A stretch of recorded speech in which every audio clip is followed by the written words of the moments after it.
Hi everyone. So I'm going to start today by asking you to engage in an exercise. And that's just to close your eyes for a couple of minutes and to think about something in your life that you're struggling with at the moment. This could be a challenge that you're facing in a relationship or perhaps at work. It could be something that's been an issue for a while or that's only come up recently.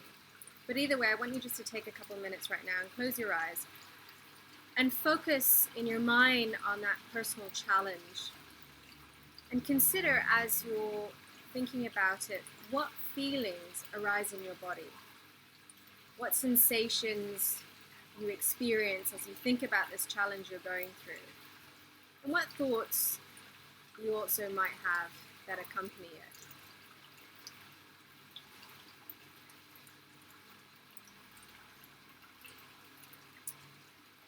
Okay, so everyone can open their eyes. I'm guessing, for the most part, that wasn't the most pleasant experience. And that's because challenge and crisis tend to evoke difficult sensations in us, difficult thoughts. And as human beings, we actually then usually want to move away from that discomfort. And that's because too often change can be something, again, which we find either scary or unsettling, can feel like a blip on the radar, or in some cases really start to trigger deep-rooted issues around personal identity, core values, and where we feel we belong in the world. When faced with the prospect of change, most of us feel we're faced with a potential crisis, or at the very least an uncomfortable situation. And usually we would rather numb out or try and escape from having to face these situations and sensations, again, that accompany these challenges. When we do this, however, we prevent ourselves from really engaging with what's going on right in front of us, learning from it and launching into a new chapter that frees us from the old. And this is what I really want viewers to take home today, that when you're faced with a crisis or change, that if you learn to move towards really being present with it, rather than running from it, that you'll be creating a really wonderful opportunity for transformation in your life. This is a real challenge though, because for the most part, we are wired to move away from that which makes us feel discomfort. Makes sense, right?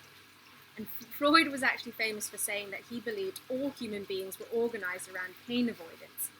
And so it becomes really interesting when you think about this month's theme, which is embracing change, which I really love because this suggests an opening of movement towards and a warm acceptance of the new, which is not only counterintuitive with what we usually do, but also absolutely vital for true growth and positive transformation.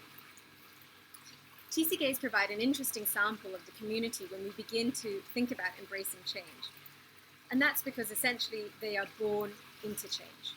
From a young age, the world of a TCK may be full of different factors which tip the stability and security of the system. Moving countries, bridging cross-cultural issues, managing displacement. These are all part and parcel of the standard TCK experience. And for some, this can be very disruptive, disempowering, and result in feelings of disconnection within and also with the external community. The TCK context therefore provides the perfect learning hothouse for how to manage change effectively. So coming back then to this idea of embracing change, how do we want to face the changes and transitions that exist in our own lives? Do we want to look at change as a time of loss, a time that makes us feel anxious and unstable, or can we begin to look at all change as not only necessary, but also an opportunity to embrace something new? In therapy sessions, I work with clients to, in line with this month's theme, embrace change. And to do this, I believe there are 3 steps which are a useful way to approach the process. 1, letting go with grace.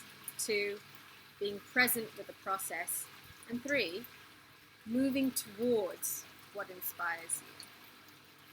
And that when you do this, instead of engaging with change in a way that feels disempowering, that you will begin to start to use it as a catalyst for self-growth and personal transformation.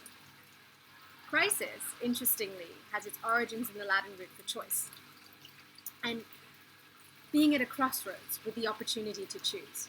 And while it's okay to feel a little bit nervous or uncomfortable at this juncture, it's also really important to recognize the opportunity that has just fallen into your lap. So, to end with a small example, as promised, of how you can apply the 3 steps I mentioned earlier to your personal challenge that you thought about earlier today. Here we go. So firstly, before we even get into the steps, instead of, what we commonly do, which is to say, oh, I shouldn't be feeling this shouldn't be so stressful, I'd like you to take a moment just to acknowledge that this is a time of change and give yourself permission to validate the difficult emotions and thoughts that are arising for you at this time. So step 1, in letting go with grace, choose to honor the chapter that you are leaving behind while considering that it's a blessing that you're no longer in that chapter. What did you learn? In what ways was it simply no longer serving you? In being present with the process, open to whatever comes up for you during this time of change and choose to be gentle with you. There's no rush. Allow things to unfold at a pace that feels right for you. Be encouraging with yourself in a way that a supportive friend would be if you told them about what you were experiencing. And reflect on how you managed change in the past and what may be the same or different about how you're managing change now. And if it gets too overwhelming, reach for support. Friends, family, or a professional that feels more conducive. And finally, move towards what inspires you. I love this part of the process because sometimes we're so focused on the past that we don't remember to look at the road ahead, which may be littered with gold and fun and sparkly stuff. It might actually be amazing and exciting, but we're so caught up in the loss of what's behind us that we're just not even bothering to look ahead. Loss always makes way for the new. Ask yourself what you want in this new chapter. What do you want it to look like? And then make small steps each day to make that happen and to build it.